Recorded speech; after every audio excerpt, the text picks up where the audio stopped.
SIG-23, it is 15 December 2020. I'm still at it, because why not? This is from ForwardObserver.com. FCC rip and replace to get Biden scrutiny, I'll bet. Last week, the Federal Communications Commission voted unanimously to rip and replace Chinese manufactured hardware from U.S. 5G network systems. The order will require U.S. companies to identify and remove components manufactured by Huawei and ZTE, replacing them with U.S.-made components, which are expected to be reimbursed by the federal government. Observers note, with President Trump expected to leave office in January, this FCC order will likely fall into an incoming Biden administration.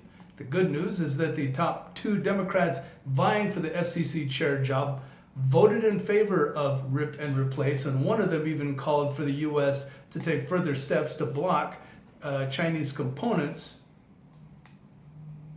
from use by U.S. allies.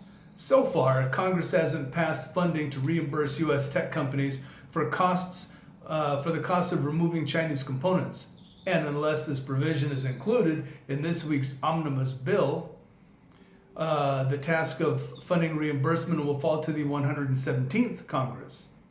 Chinese hardware used in U.S. systems makes communications susceptible to espionage, similar to how computer chips with backdoors allow NSA to access computer systems. The implementation of the FCC's unanimous decision is a national security imperative. And of course, Biden may have disagreements with that because his masters in Beijing would probably want him to keep Huawei and ZTE and everything else. Everything else Chinese related, because he is their man. Senator warns of general threats to U.S. food supply. Outgoing Senator Pat Roberts, Republican of Kansas, offered a warning about threats to the U.S. food supply. In an interview, Roberts recalled a secret 1991 visit to a Russian city to inspect Soviet-era biological weapons designed to destroy the U.S. food supply. Yeah, it's called the Democrat Party. I digress.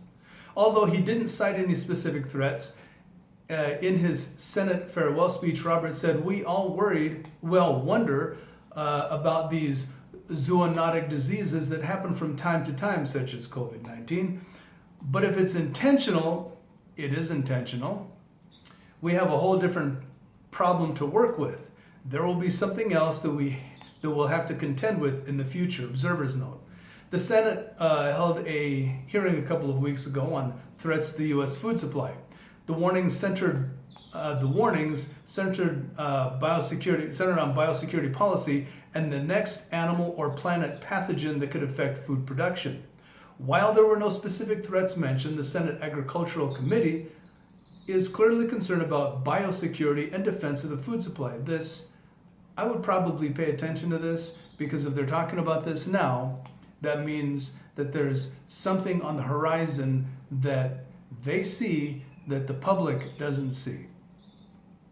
If they can introduce a bill in 2019 called the CARES Act to take care of COVID-related issues in 2020, either A, it's planned, it's a plandemic, they know exactly what they're doing, or B, they need to tell me next week's lottery numbers.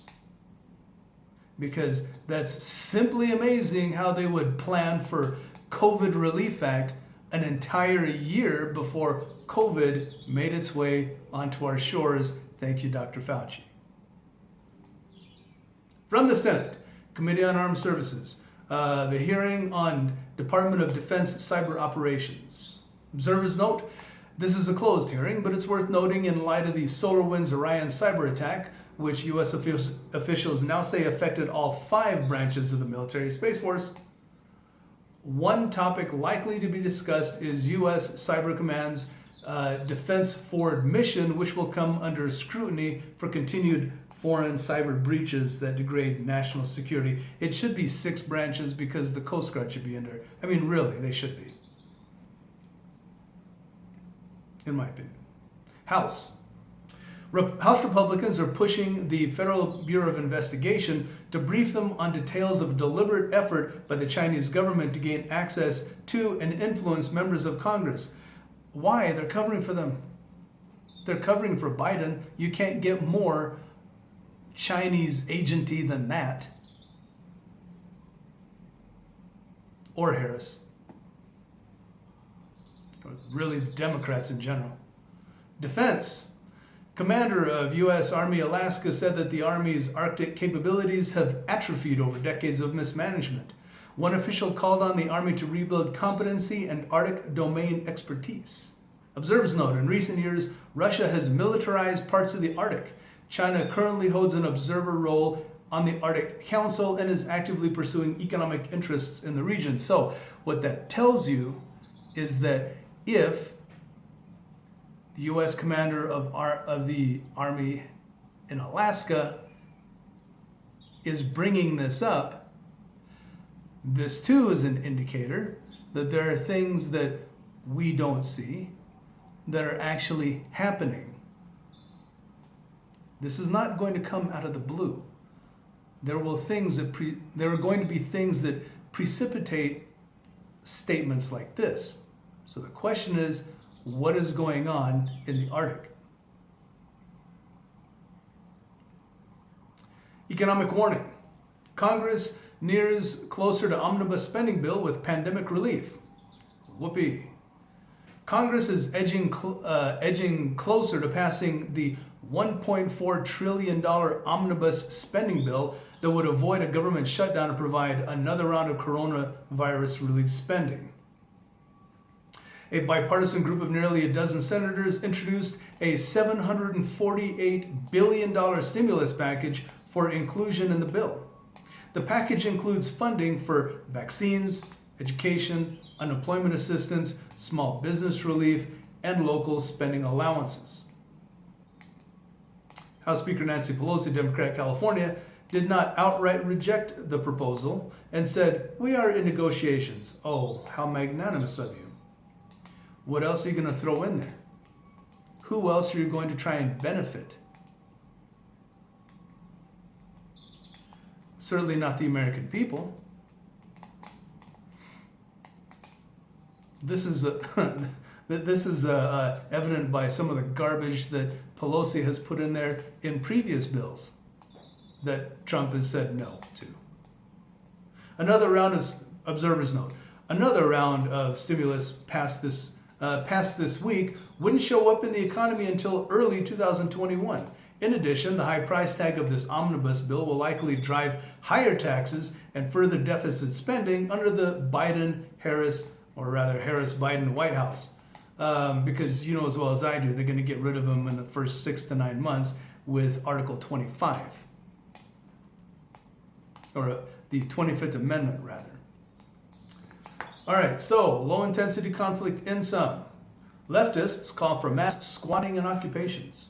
Far-left chat room contributors called for widespread squatting or occupations in response to pandemic-related evictions and unemployment.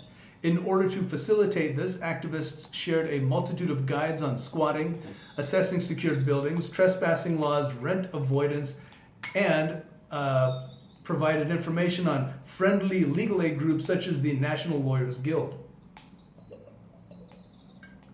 So several of these squatting guides called for occupiers to prepare for medical aid, have propaganda ready for distribution, set up encrypted communication channels, defend against law enforcement, and destroy seized property if overrun.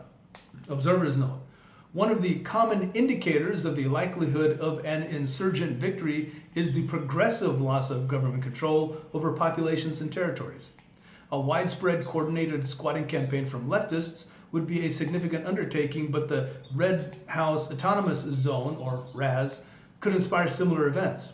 According to the reports, the city of Portland has negotiated concessions with RAZ occupants, and Portland Mayor Antifa Ted Wheeler, has issued a public apology for his initial authorization of law enforcement to clear them out by all lawful means.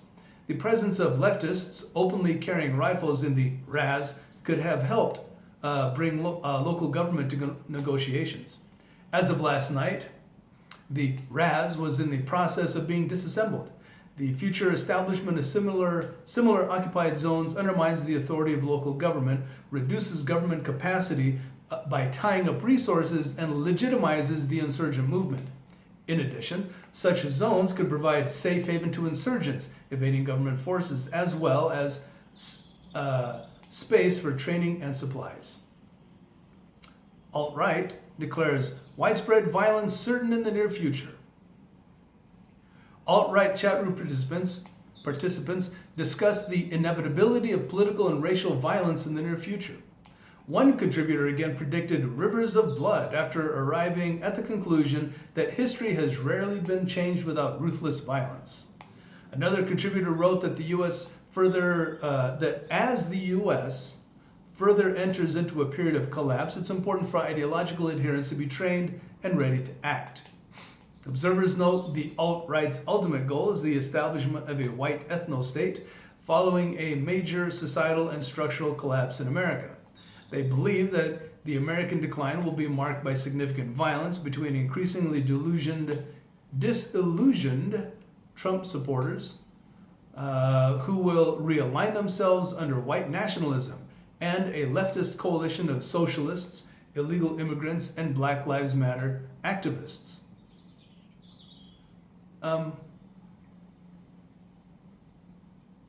I don't believe the first part is accurate.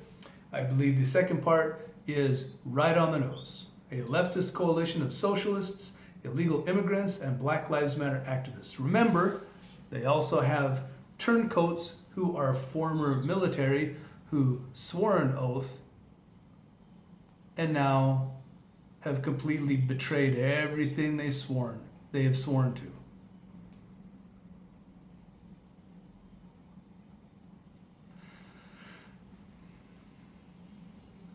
They deserve special treatment. One of the strategies espoused by accelerationists is aimed at the recruitment of conservatives and civic nationalists. The theory goes that continued mass shootings are likely to result in gun control and confiscation, which would lead to widespread backlash among conservatives who can then be co-opted into the white nationalist movement. Under the theory, the white nationalist movement would be seen as a way to protect the Second Amendment, thus garnering support from some conservatives and civic nationalists. This is one reason why we're likely to see continued accelerationist propaganda and encouragement of mass shootings under a Biden administration. Yes, except for the people doing the mass shootings you won't find the conservatives or the civic nationalists doing the mass shootings. Upcoming event calendar: 6 January, election certification, U.S. Senate. 20 January, 46th presidential inauguration, Washington District of Criminals. 623 out.